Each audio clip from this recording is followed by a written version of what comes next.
안녕하세요. 오늘의 테슬라 뉴스입니다. 자, 오늘 테슬라는 328.5를 기록했고요. 오늘 무려 6.34%의 하락이 있었습니다. 현재 테슬라의 변동성을 보게 된다면 5일 연속 최근 주가가 하락하면서 주가가 빠지고 있는 상황인데요.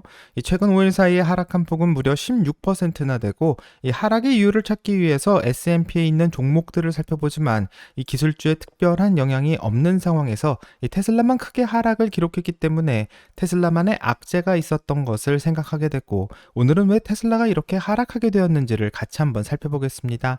자, 현재 테슬라의 MDD 값은 마이너스 32.76%를 기록하고 있고요. 테슬라의 정고점인 488까지 가기 위해서는 48.72%의 상승이 필요한 상황입니다. 자, BYD에서는 수석 부사장에 나와서 프레젠테이션을 가졌었는데, 이 진행을 맡은 분은 BYD의 자동차 신기술연구소 학장을 겸임하고 있다고 하며 마치 테슬라의 AI 데이를 모방한 듯한 행사를 진행하고 있습니다. 자, BYD에서는 내연기관차의 시대에서는 유럽이 세계를 제패했고 관련된 기준을 유럽에서 만들었었는데, 이제 새로운 에너지 시대가 시작되었기 때문에 중국이 빠르게 변화를 시작했고, 이제 스마트 파워 시대로 넘어가고 있기 때문에 이제부터 중국이 자율주행차 기술의 표준을 만들어야 한다고 주장하고 있습니다. 자, 중국이 스마트 파워 시대에 중국의 기술로 표준을 만들겠다라는 말이 매우 놀라운데요.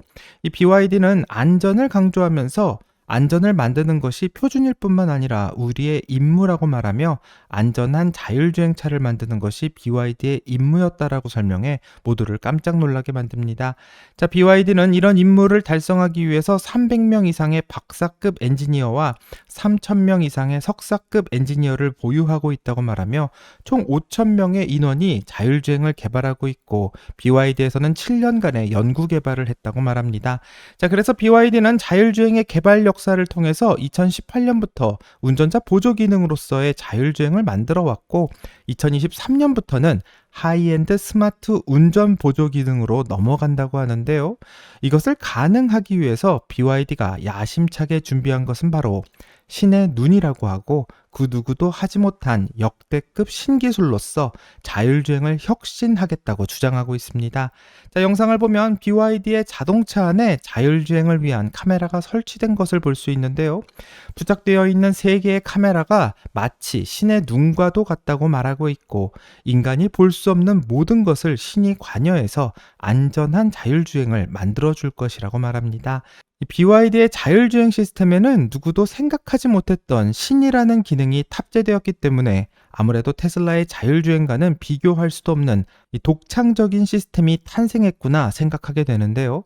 하지만 테슬라 자율주행 카메라의 시스템을 한번 생각해 본다면 BYD가 자율주행을 위해서 만들었다는 신의 눈은 그냥 테슬라를 카피한 것으로 보이고요.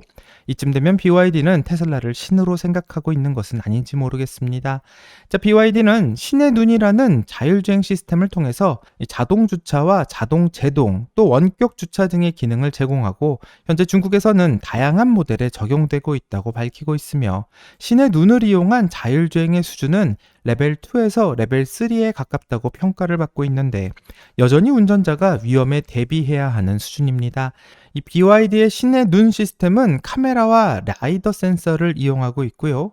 모든 BYD의 차량에는 라이다가 기본으로 탑재되는 것은 아니고, 주로 고급 모델이나 특정 자율주행 옵션에 따라서 라이다가 추가될 수 있는데, 이 말은 모든 차종의 자율주행의 방식이 다르다는 말로 해석할 수 있고, 일반적으로 카메라만 기본적으로 장착된 자율주행과 라이더 센서가 이를 보완하는 자율주행으로 복잡하게 구성되어 있는 것 같습니다. 자, 하지만 놀라운 것은 BYD에서 이전과 다르게 한 가지 충격적인 발표를 하는데요. 바로 딥시크를 이용해서 자율주행을 개발하겠다라는 발표이고, 앞으로 BYD의 자율주행과 딥시크가 합쳐져서 새로운 자율주행을 만들겠다고 선언하고 있습니다. 자, 이런 개발 방식이 무엇인지 알려면 일론 머스크의 자서전에 나왔었던 일화를 한번 확인해 봐야 되는데요. 일론 머스크는 테슬라의 자율주행을 새로운 길로 이끈 방법이 무엇이었는지 이 책을 통해서 설명한 적이 있고, 그 전까지는 테슬라의 오토파일럿 시스템은 규칙 기반의 접근 방식에 의존하고 있었고, 이 말은 신호등이 빨간불일 때는 정지하고 녹색일 때는 가라는 규칙을 만들었고, 이 테슬라의 엔지니어들이 이러한 규칙을 복잡한 상황에 적용하기 사용하기 위해서 수십만 줄의 C++ 코드를 수작업으로 작성하고 업데이트를 하는 방식으로 진행됐습니다. 하지만 다발 슈로프는 인공신경망을 이용하는 다른 접근 방식을 취하자고 제안했고, 인간이 수행한 수백만 건의 사례를 통해서 학습하는 신경망을 통해 유사한 상황에서 인간이 했던 행동을 기반으로 경로를 선택하는 방법으로 전환을 말하며, 1950년 앨런 투닝이 컴퓨팅 기계와 지능이라는 논문에서 구상한 머신 러닝으로의 변화이고, 챗 GPT도 같은 방식을 사용하고 있습니다. 자, 이후 테슬라는 버전 13을 통해 이전과는 확연하게 달라진 자율주행 기술을 보여주고 있는데요. BYD에서도 딥시크를 이용해서 인공신경망을 이용한 자율주행을 하겠다라는 말을 하고 있는 것이고, 이 말은 자율주행 시스템부터 자율주행에 대한 분석까지 테슬라를 그대로 따라하겠다라는 말로 생각됩니다. 자, 딥시크가 아무래도 중국에서 만든 생성형 AI 모델이기 때문에 어쩌면 이것이 가능하다고 주장하는 것만 같은데요. 하지만 문제는 실주행 데이터가 가장 중요할 것 같고, 얼마나 데이터가 있는지가 궁금한데, BYD에서는 2024년 하루에 7,200만 킬로미터의 데이터를 얻고 있지만 2025년에는 하루에 1억 5천만 킬로미터의 데이터를 얻을 수 있을 것이라고 말하며, 이렇게 되면 고속도로를 달리는 상황에서도 자율주행을 사용할 수 있게 되고 소비자는 더 좋은 운전을 할 수 있다고 주장하고 있습니다. 자, 이런 BYD의 발표로 인해서 BYD의 주가는 사상 최고치를 기록했고요. $10,000도 안 되는 BYD의 저가형 차량에도 자율주행 보조주행 시스템을 출시한다고 발표했으며, 이렇게 되면 BYD는 중국에서 $10,000 이하의 차량에 최초로 자율주행 기능을 제공하는 최초의 자동차 업체가 될 것으로 전망되고, BYD는 작년만 해도 이 가격을 인하해서 판매를 늘리는 전략을 취했지만 2025년부터는 기능을 업그레이드해서 경쟁하는 전략으로 바뀌었다라는 평가를 받고 있습니다. 자, 이렇게 되면 중국에서 출시를 예정하고 있는 테슬라에게는 아무래도 경쟁을 피할 수 없게 되고요. 자율주행을 놓고 테슬라냐 BYD냐의 싸움이 중국에서 일어나게 될 것 같습니다.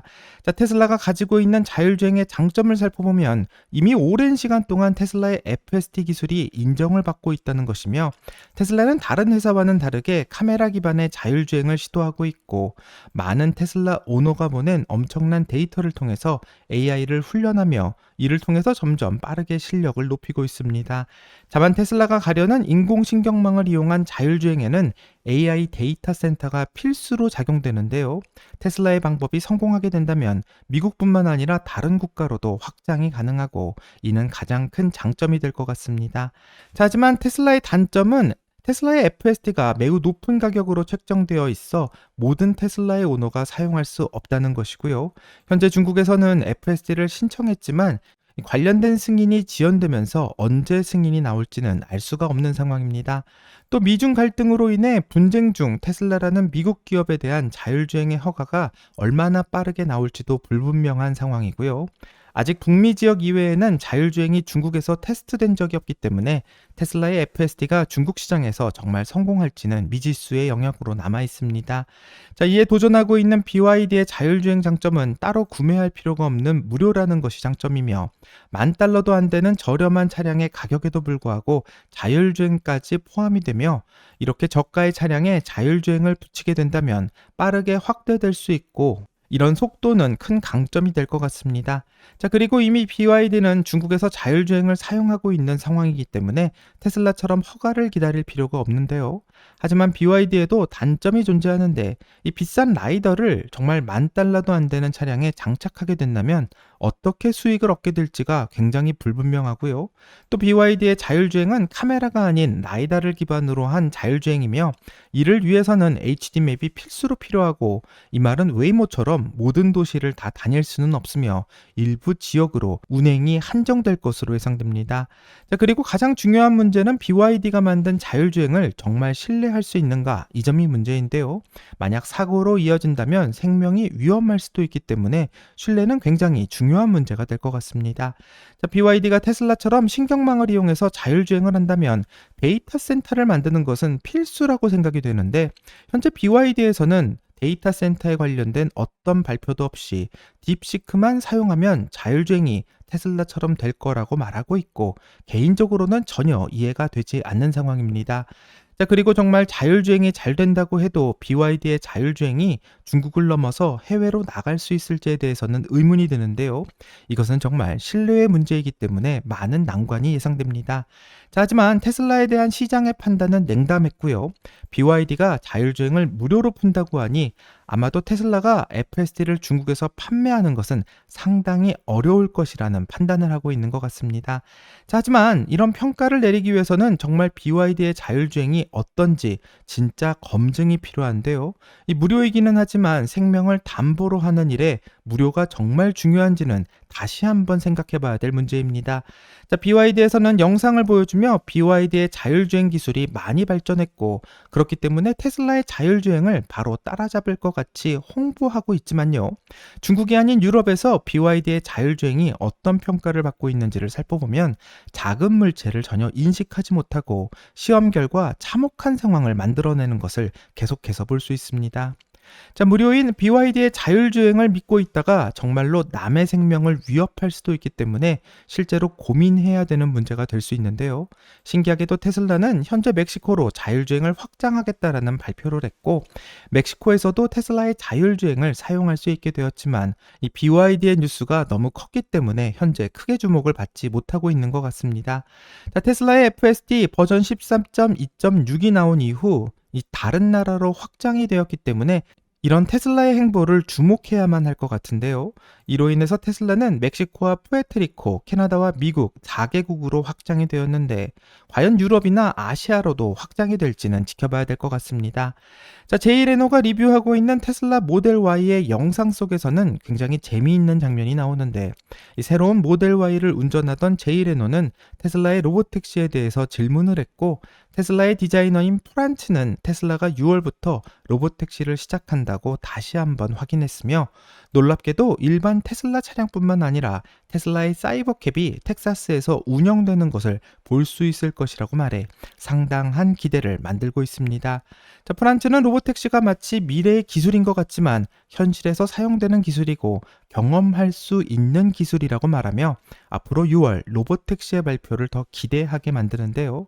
하지만 현재 테슬라의 상황은 정말 예전과 그대로 비슷한데 이 주가가 488달러를 도달했을 때는 많은 사람들이 주식을 사겠다고 외쳤지만 현재 주식이 350을 지나 더 아래로 내려가자 사겠다는 사람은 없으며 비관적인 전망이 압도하고 있는 것 같습니다.